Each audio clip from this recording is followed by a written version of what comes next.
Bom final de tarde, estamos no ar com mais uma edição do Destaque Rural Notícias. A partir de agora, vamos trazer para você as informações do dia, do agronegócio, também da economia, também a previsão do tempo para amanhã, quinta-feira, e as cotações desta quarta, dia 18 de julho. A partir de agora está no ar o Destaque Rural Notícias. Destaque Rural Notícias. Patrocínio Bortolini Imóveis. Vamos começar falando de questões internacionais. Olha, os fundos de investimento aumentaram a situação líquida comprada de soja na Bolsa de Chicago, a CBOT, de 5,28% para 5,42% na posição de 10 de julho, na comparação com a semana anterior. Esses dados são da Comissão de Negociação de Futuros de Commodities dos Estados Unidos, a CFTC, na sigla em inglês. O movimento foi influenciado pela melhora nos preços. Por outro lado, no milho teve queda de 9,9% para 7,65% e no trigo o recuo foi de 19,44% para 18,87%. E também temos relacionados em relação à soja, a balança comercial brasileira registrou um superávit de 1,435 bilhões na segunda semana de julho, quando as exportações somaram 5,016 bilhões e as importações atingiram 3,581 bilhões. No acumulado do ano, as exportações somaram 123,068 bilhões, enquanto que as importações 90,678 bilhões. O saldo positivo é de 32 bilhões 389 milhões. Segundo dados do Ministério da Indústria, Comércio Exterior e Serviços, a média das exportações da segunda semana chegou a 1,003 bilhão, 15,5% acima da média registrada na primeira semana, por causa do aumento na venda de produtos básicos, como petróleo bruto, carne bovina, soja em grãos, castanha de caju, milho e minério de ferro. Portanto, impulsionado pela soja aí, né, tem esse superávit da balança comercial que chegou a 1,4 bilhão de dólares. E a Bahia tem 75,69% da produção de algodão certificada como sustentável pelo Programa Algodão Brasileiro Responsável. Essa informação é da ABAPA, Associação Baiana dos Produtores de Algodão. O programa é aplicado por associações de produtores no Brasil para cumprimento das exigências de licenciamento da entidade suíça Better Cotton Initiative, que atesta a adoção de critérios socioambientais na produção da fibra em todo o mundo. Na safra 2017-2018, 191.586 hectares de área da Bahia, abrangendo 53 propriedades, foram certificados. Agricultores comprovaram, então, excelência em parâmetros mundiais de boas práticas sociais e ambientais, com respeito aos trabalhadores no campo, além de cumprimentos de norma de saúde e segurança, legislação trabalhista e preservação do meio ambiente. A coordenadora do programa da área de sustentabilidade da ABAPA, Bárbara Bonfim, numa nota disse que com os resultados favoráveis junto ao mercado consumidor, há interesse dos demais produtores de obter a certificação. Nos últimos 6 anos, a certificação dos produtores baianos saiu de 21,1% para os atuais 75,69%. E um novo sistema de rastreabilidade, cuja primeira fase de implantação vai ocorrer a partir do dia 8 de agosto, estabelece no Brasil todo a obrigatoriedade de que todas as frutas e hortaliças deverão fornecer informações padronizadas capazes de identificar o produtor ou o responsável no próprio produto ou então nos envoltórios, caixas, sacarias e outras embalagens. O produtor deve informar o nome completo, o endereço completo também, variedade ou cultivar, quantidade, lote, data de produção, fornecedor e identificação. Inicialmente, a medida vai valer para o grupo de citros, maçã, uva, batata, alface, repolho, tomate e pepino, segundo informa o Ministério da Agricultura num comunicado. Essa norma pretende auxiliar o monitoramento e o controle de resíduos de agrotóxicos da cadeia produtiva de vegetais frescos destinados à alimentação humana. A identificação pode ser realizada por meio de etiquetas impressas com caracteres alfanuméricos, códigos de barras, QR Codes ou qualquer outro sistema que permita então identificar os produtos vegetais frescos de forma única e inequívoca. Conforme o Ministério, o sistema foi instituído no início do ano, agora em 2018, no dia 8 de fevereiro, a partir da publicação no Diário Oficial da União da Instrução Normativa Conjunta número 2 do Ministério da Agricultura e da Agência Nacional de Vigilância Sanitária do Ministério da Saúde. Vamos falar agora sobre aquele sistema que há alguns dias atrás a gente comentou aqui e conheceu um pouquinho mais, né? De um dos produtores que mais se destacam nessa linha da integração lavoura, pecuária e floresta. Graças a esse sistema, a produtividade da pecuária brasileira experimentou um expressivo crescimento nos últimos anos. Recentes levantamentos estão indicando que enquanto a produtividade média da pecuária convencional chega a 8 arrobas por hectare, no sistema de produção ILPF, a média alcança até 28 arrobas por hectare, um aumento superior a 3 vezes. Esses dados foram apresentados numa palestra chamada Agronegócio Brasileiro, Desafios e Oportunidades, proferida por Tiago Bernardino de Carvalho, que é economista agroindustrial do CPEA, que é o Centro de Estudos Avançados em Economia Aplicada da Exalc, a Escola Superior de Agronomia Luiz de Queiroz, durante a Campo Grande Expo, que acontece em Campo Grande, Mato Grosso do Sul, até a próxima sexta-feira, dia 20 agora. Para Carvalho, o país tem todas as condições de conseguir saltos de produtividade semelhantes aos alcançados devido a esse sistema, e LPF também em outras culturas. Vamos falar agora sobre o preço do bezerro. Entre janeiro e julho deste ano, o preço do bezerro em Mato Grosso acumula alta de 8,3%, segundo informações do Instituto Mato Grossense de Economia Agropecuária, o IMEA. Em sentido contrário, as cotações do boi gordo desvalorizaram 3,37% no mesmo período. De acordo com o IMEA, no caso dos bezerros, a valorização na reposição coloca os criadores numa situação melhor dentro da cadeia. No entanto, vale a ressalva de que os valores nominais atuais da reposição ainda não atingiram a máxima histórica e com o abate de fêmeas correspondendo a mais de 50% do total abatido, esses valores podem ser impulsionados. E o Instituto de Defesa Agropecuária do Estado do Mato Grosso, o INDEA-MT, vai divulgar amanhã, às 13h30, o resultado da primeira etapa de vacinação contra a febre aftosa realizada em maio no estado. Nessa fase é obrigatória a imunização de todos os bovinos e bubalinos, com exceção para os animais de propriedades localizadas no Baixo Pantanal mato-grossense. A última ocorrência da febre aftosa em Mato Grosso foi registrada em 1996. E, desde o ano 2000, o estado é reconhecido internacionalmente pela Organização Mundial da Saúde Animal como livre de febre aftosa com informação, segundo divulgou aí em nota o INDEA. E a Confederação da Agricultura e Pecuária do Brasil, a CNA, solicitou ontem ao governo federal a suspensão temporária da exigência do Registro Geral da Atividade Pesqueira para aquicultores. Os produtores estão com dificuldades em emitir o RGP porque o sistema do registro está desatualizado e sobrecarregado, justificou a entidade numa nota divulgada nesta quarta-feira. Além disso, muitos documentos estão pendentes, prejudicando a comercialização dos produtos e o acesso dos aquicultores aos recursos do crédito rural oficial.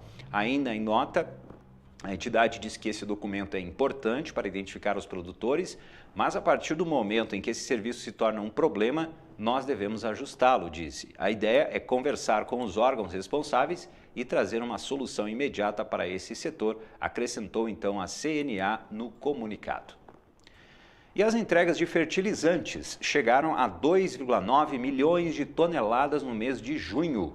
Avançaram 3,8% na comparação anual, segundo apontam dados divulgados pela Associação Nacional para a Difusão de Adubos, a ANDA.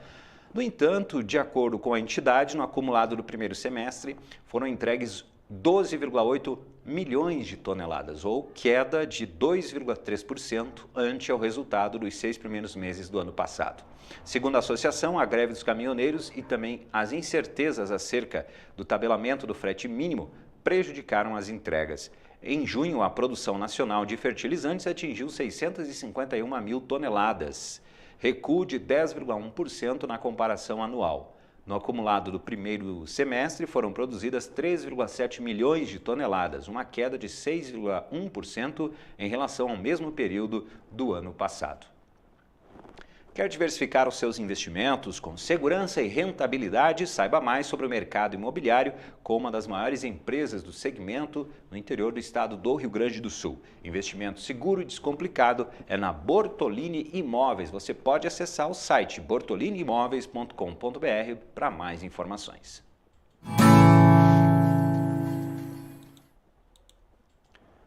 Nas informações agora de economia, vamos começar sobre o assunto que ontem comentei algo relacionado a isso e hoje tem mais informações sobre que os representantes das indústrias do Brasil e da Alemanha assinaram uma carta em que defendem a conclusão do acordo comercial entre Mercosul e União Europeia. O documento foi assinado pela CNI, Confederação Nacional da Indústria, também a Federação das Indústrias Alemã, a BDI, e pelo Conselho da Indústria Alemã para a América Latina, a LADW. Para as entidades, existem sim condições políticas favoráveis para que o acordo seja firmado.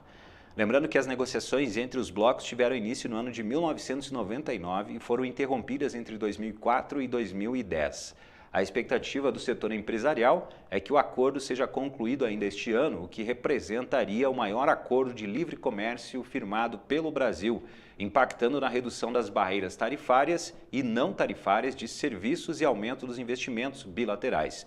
De acordo com a CNI, a União Europeia é o bloco principal investidor do Mercosul e o Mercosul é o sexto investidor do bloco europeu. No encontro que estava previsto hoje entre ministros dos dois blocos, tem informações sobre que o comissário europeu de agricultura, o Phil Hogan, que ele também disse nessa segunda-feira que em Bruxelas que a União Europeia não está satisfeita com os progressos das negociações para o acordo comercial e descartou a hipótese de um pacto definitivo ser anunciado ainda nesta semana. Também temos informações relacionadas agora sobre que há 50 dias sem poder cobrar pedágio de caminhoneiros que trafegam com eixos suspensos, concessionárias de rodovias afirmam que as tarifas dos demais motoristas deverão subir para compensar a falta de receita. A isenção da tarifa, que ocorre quando os pneus não tocam o chão, supostamente porque o caminhão está vazio, foi uma das concessões do governo para conter a paralisação da categoria. Segundo a Associação Brasileira das Concessionárias de Rodovias, as negociações com os governos estaduais estão em andamento e ainda não há um cálculo do rombo no balanço das empresas até agora.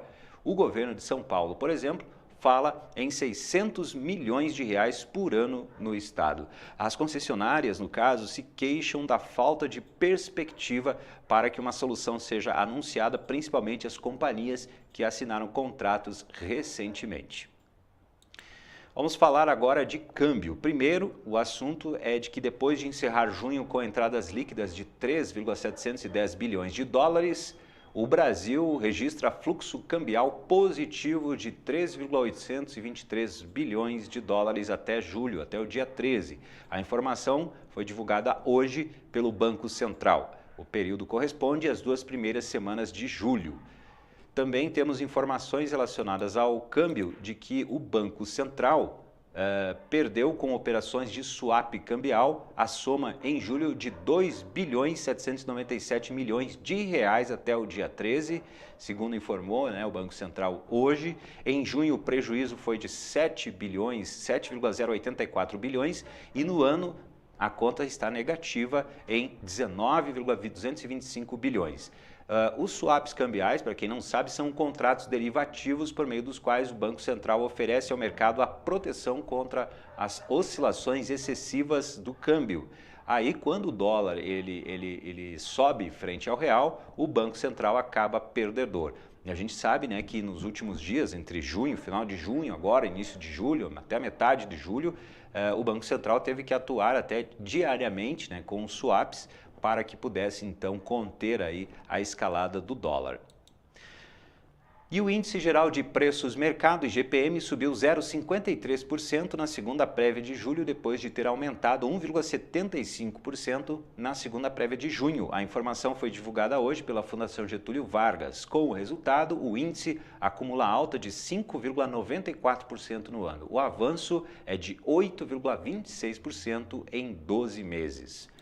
Também temos agora as informações da Bolsa de Valores, o índice Bovespa, e também do dólar, como é que se comportou hoje. Bom, depois de chegar a operar no positivo no início do dia, o Ibovespa perdeu força durante a tarde, acentuou a queda no fim do pregão, encerrou uma sequência de 4 altas e voltou para a casa dos 77 mil pontos.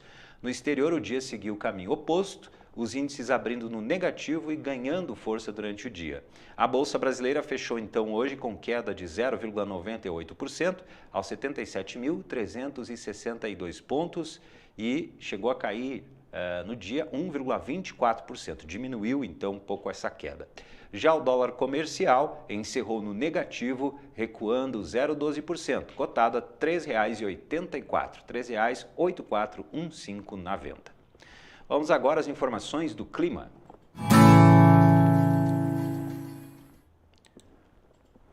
Nas informações do clima, então, vamos ver como é que fica o tempo amanhã, quinta-feira, e a gente sempre traz aqui a previsão para a região sul e também para a região centro-oeste. Na região sul, a gente vê tempo bom. A chegada de uma frente fria traz chuva para o oeste do Rio Grande do Sul e aumento da nebulosidade no centro-sul do estado. Sol e poucas nuvens nas demais áreas da região. Então, um mapa mostrando ali tempo aberto na maior parte do estado do Rio Grande do Sul, Santa Catarina e Paraná também na região sul. Na região centro-oeste também a gente vê o mapa mostrando tempo bom, tempo claro, céu aberto, céu limpo, céu claro e temperaturas elevadas em grande parte da região, com exceção do noroeste do Mato Grosso, onde devem aparecer algumas nuvens. A umidade do ar segue baixa, com índices entre 20% e 30% em todos os estados, diz a previsão do tempo. Se você quer diversificar os seus investimentos com segurança e rentabilidade, você pode saber mais sobre o mercado imobiliário com uma das maiores empresas do segmento do mercado, no estado do Rio Grande do Sul. Investimento seguro e descomplicado é na Bortolini Imóveis. Você pode saber mais, ter mais informações acessando o site, que é bortoliniimoveis.com.br.